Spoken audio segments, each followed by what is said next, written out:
It was just past 7 a.m. in downtown Phoenix. The sun hadn't fully crested over the skyline, but the heat already clung to the pavement like glue. Across from the polished glass windows of the Phoenix Police Department, a hunched figure sat still, invisible to the world that moved around him. People walked past quickly, some with coffee, others on phones, none looking down. His coat was tattered, sleeves hanging by threads. His boots were caked in dried mud. A battered duffel bag lay at his side, wrapped in duct tape. His beard was scruffy, uneven, and speckled with dust. The smell of sweat and old clothes clung to him.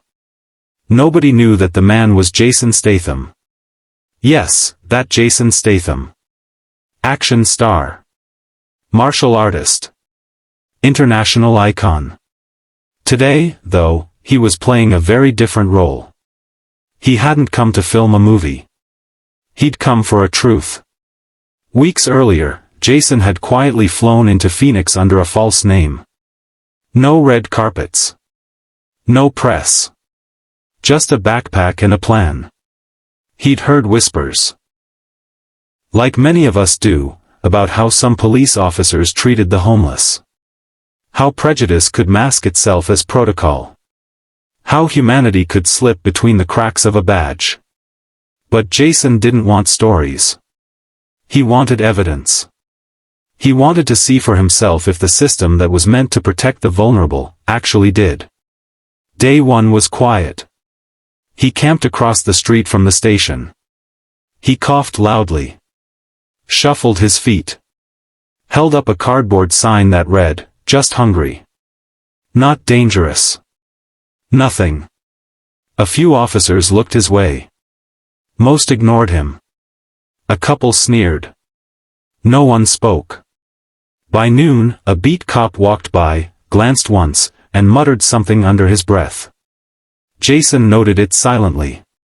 That night, he slept in an alley, next to a real homeless man named Miguel. Miguel was in his 60s, with a soft, broken voice and a heart twice the size of the city. He offered Jason half a sandwich without question. They shared a cardboard mat. Jason asked him, quietly, "You ever been helped by the cops?" Miguel just stared into the dark and whispered, "Once. A long time ago. Most don't see us. Some pretend we're not even human." Day 3, things shifted. Jason, still deep in character, limped into the police station foyer. He asked softly for water. The receptionist glanced at his shoes, then at her phone. "Sir, you're not allowed to loiter here." "I just need a drink," he whispered. "We're not a shelter. Please leave." As he turned to walk away, he tripped, on purpose, falling hard onto the tile floor. No one moved.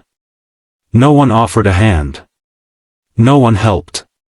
The cameras caught it all. But not everyone failed.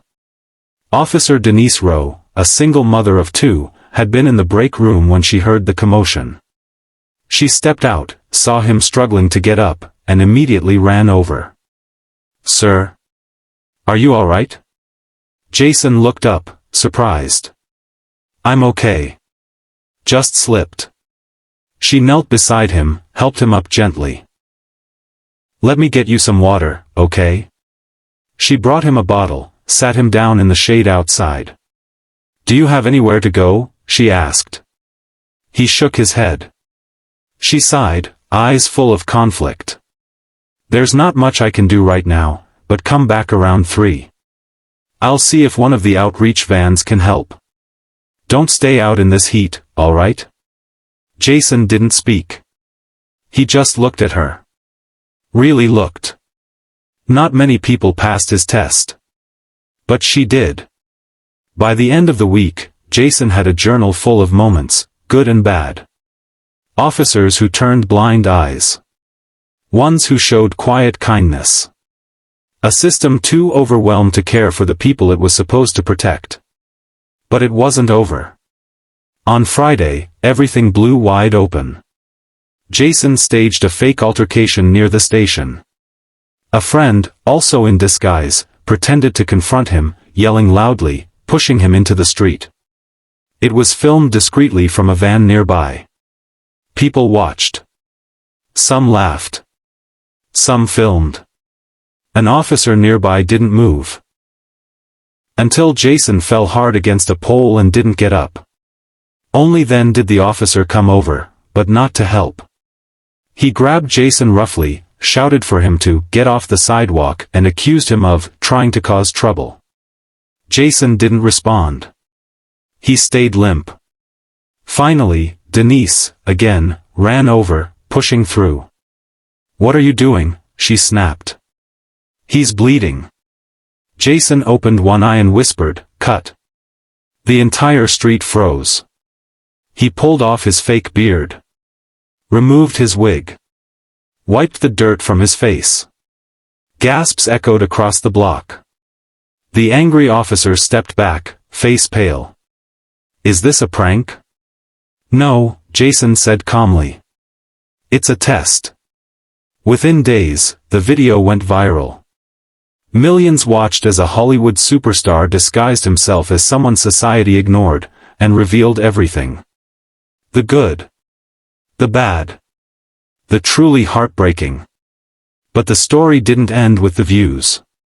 Jason made sure the footage reached city officials. He partnered with local outreach programs. He funded shelters.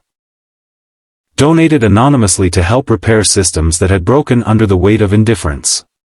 Officer Denise Rowe was honored at a national ceremony for her compassion. Miguel, the homeless man, was given a place to stay. A real bed. A job interview. Jason didn't take credit. He never does. In the end, the lesson wasn't about one man pretending to be homeless. It was about how people treat those who can offer them nothing.